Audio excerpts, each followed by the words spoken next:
आज आपण बनवतोय मोदकाचं सारण. तर हे एका नारळाचा किस आहे, एका नारळाचा किस आहे. जायफळ घेतलं आहे, खसखस घेतलं आहे, तीळ घेतले आहेत, हळद आहे किंचित घालणार आहे, वेलची पावडर आहे, मिल्क पावडर आहे आणि हा गूळ आहे. हा गूळ याच्यातनं मी फक्त 200 ग्राम वापरणार आहे एका नारळासाठी. आणि हे भांड्यामध्ये तूप गरम करत ठेवलं आहे. आता हे तूप गरम झालं की मग त्यात मी पहिलं तीळ घालून घेणार आहे आणि मग नंतर खसखस घालणार आहे. दोन्ही एकत्र घातलं तरी चालतं, असं काय नाही. आता मी दोन्ही एकत्रच घालणार आहे, तीळ आणि खसखस. हे बघा, हे तीळ आणि खसखस छान भाजलं की मग यात गूळ घालून घेणार आहे.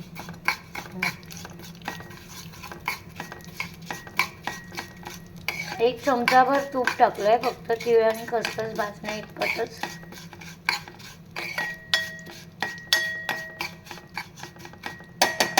आणि हे सगळं स्लो गॅसवरच करायचं आहे, गॅस फास्ट नाही करायचं आहे, नाही तर मग तीळ आणि खसखस जळून जाईल.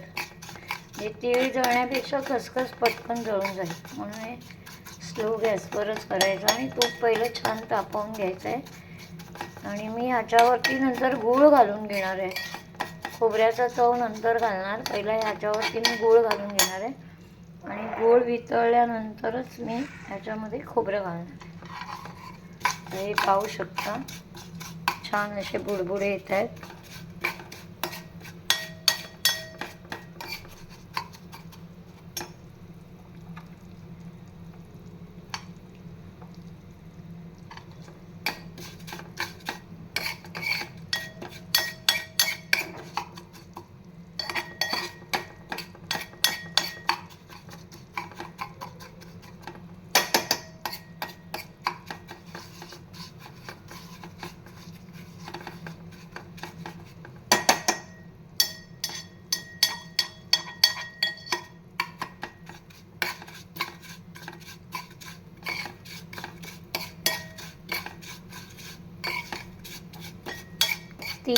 तीळ तुपामध्ये फुटत आहेत.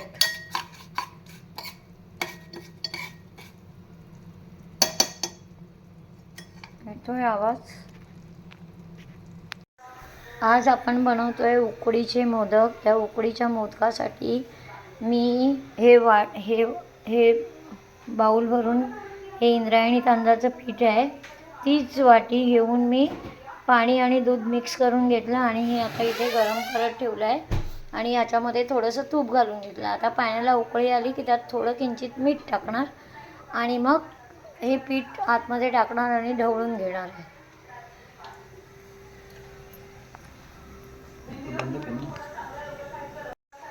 आता पहा, पाण्याला चांगली उकळी आली आहे. आता मी गॅस स्लो, हां नको एकच आणा. पाण्याला चांगली उकळी फुटली. आता मी गॅस स्लो केला आहे आणि आता हे सगळं पीठ त्याच्यामध्ये टाकून घेते. हे बघा, हे सगळं जेवढं पाणी आणि दूध घेतलं आहे ना तेवढंच पीठ पण घेतलं आहे. आता हे फटाफट ढवळून घ्यायचं पीठ. हे बघा, हे चांगलं ढवळून घ्यायचं.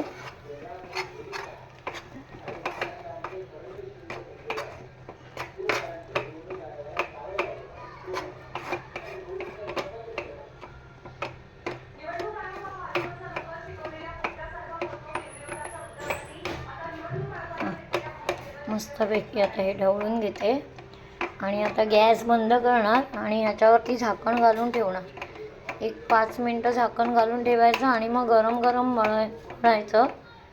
पण मी हाताने नाही मळत, मी ग्लास घेऊन मळते. मी दाखवेन मी कसं ग्लास घेऊन मळते ते, पटापट. आणि मस्त याचा मऊसूत गोळा तयार करणार मी. आता हे मी असंच बंद करून झाकून ठेवते. मी गॅस आता बंद केला आहे आणि आता हे झाकण मारून ठेवणार आहे. हे पहा, त्याच्यावर झाकून ठेवलं. आता हे 10 मिनटं मी असंच ठेवणार आहे. तोपर्यंत पुढची तयारी करूया.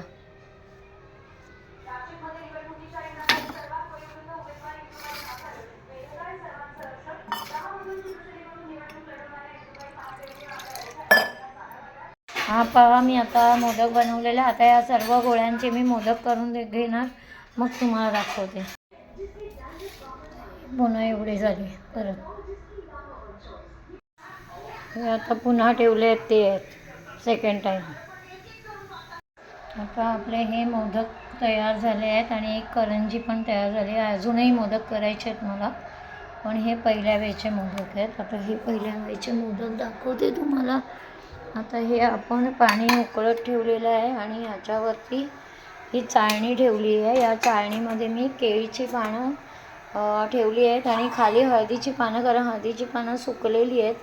ही दिसतंय खाली हळदीची पानं, पण हळदीच्या पानांनी सुगंध छान येतो म्हणून मग ती हळदीची पानं मी खाली पण ठेवली आहे आणि वरती केळीची पानं लावली आहेत. आणि आता ही केळीच्या पानावर मोदक ठेवून घेते मी आणि आता हे मोदक मी वाफवून घेणार आहे. पहा किती सुंदर एकसारखे मोदक बनले आहेत.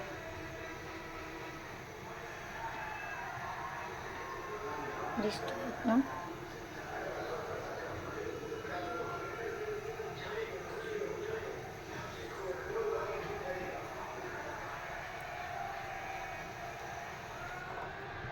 थोडा गॅस स्लो केला कारण ना माझे हात भाजायला लागले आता.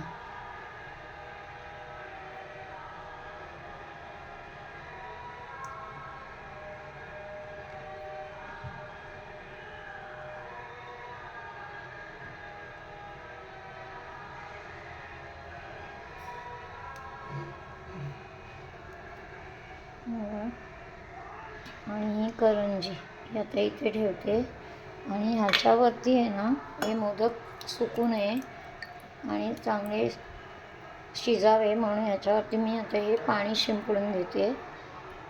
थोडं थोडं पाणी शिंपडून घ्यायचं म्हणजे मोदकाला एक चांगली चमक पण येते आणि हे सुकले नाही जात, चांगले मऊसूत राहतात म्हणून हे पाणी शिंपडून घेते मी या मोदकांवरती.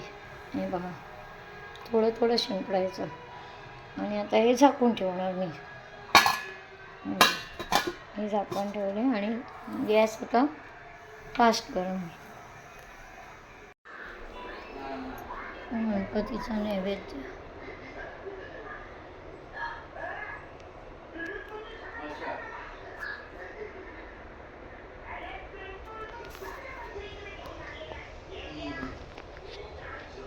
गणपतीचा नैवेद्य